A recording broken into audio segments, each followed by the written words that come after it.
Olá, estamos de volta, tá? Vamos continuar, então, com as propriedades de decisão das linguagens regulares, né? Então, na aula passada, vocês aprenderam a encontrar a equivalência entre os estados de um autômato, né? Nós construímos, então, uma tabelinha mostrando que estados de autômatos eram equivalentes e quais eram distinguíveis, tá? Agora, vamos usar isso que a gente aprendeu para fazer a minimização dos estados de um autômato, ok? Então, olha só. Vamos relembrar o que a gente viu, tá? A gente estava questionando se duas descrições de linguagens regulares representam a mesma linguagem, ou seja, se duas linguagens são equivalentes, tá?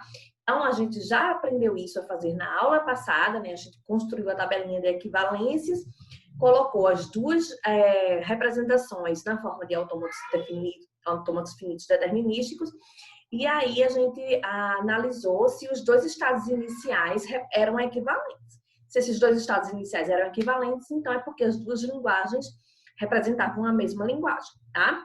Uma outra consequência que a gente tem disso é que se duas linguagens são equivalentes, então a gente consegue ter um autômato equivalente com um mínimo de estados, né? Então a gente vai agora aprender a fazer uma minimização de estados dos autômatos, ok?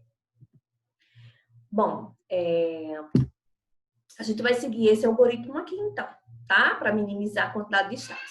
Primeiro de tudo, a gente precisa eliminar qualquer estado que não possa ser acessado a partir do estado inicial, tá? Então, a primeira coisa que vocês têm que fazer é eliminar todos os estados que estão desconectados, tá? Que a gente não tem conexão com outros estados, e também aqueles estados que a gente não consegue acessar a partir do estado inicial, tá? Então, se tem um estado ali isolado, que não tem nenhuma setinha chegando nele, que venha a partir de um estado inicial, a gente já elimina, ok?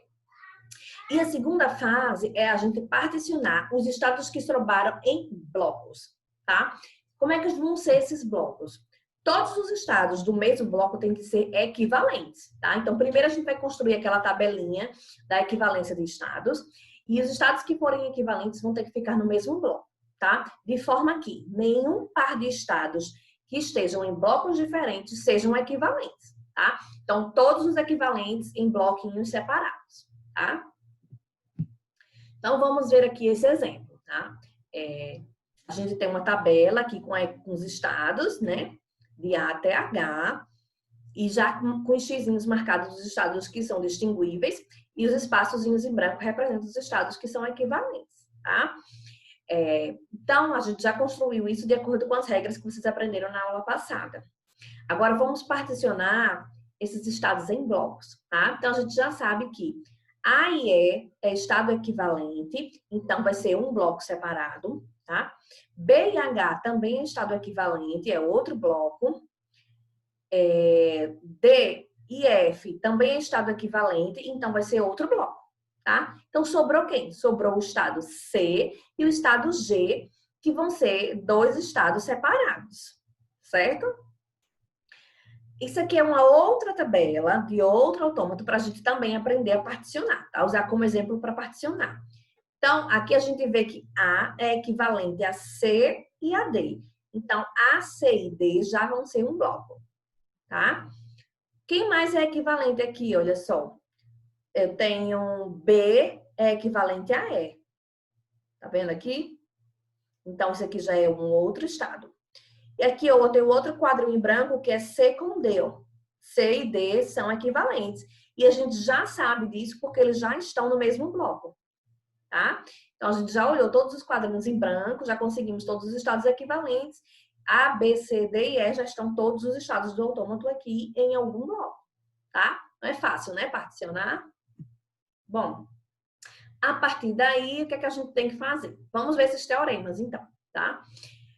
A equivalência de estados é transitiva. Então, se P e Q são equivalentes e Q e R são equivalentes, então quer dizer que P e R são equivalentes, né? Isso é lógico.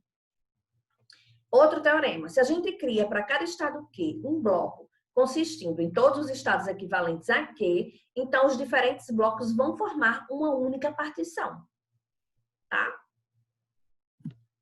Vamos, então, ver esse exemplo aqui. Já temos a partição, que eu mostrei a vocês como é que faz a partir da tabela, tá? Esse é o autômato. Então, vamos então montar o autômato final, tá? O autômato já com estados minimizados. Então, quantos estados vão ser? 1, 2, 3, 4, 5. Vamos lá?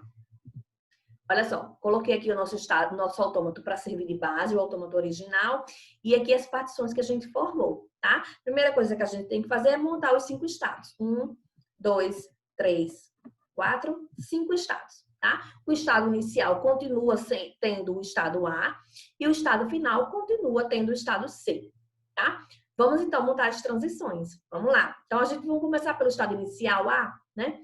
A além do zero. Para onde A além do zero? Vai para B, né? Então, A além do zero vai ter que vir aqui para B. Olha só.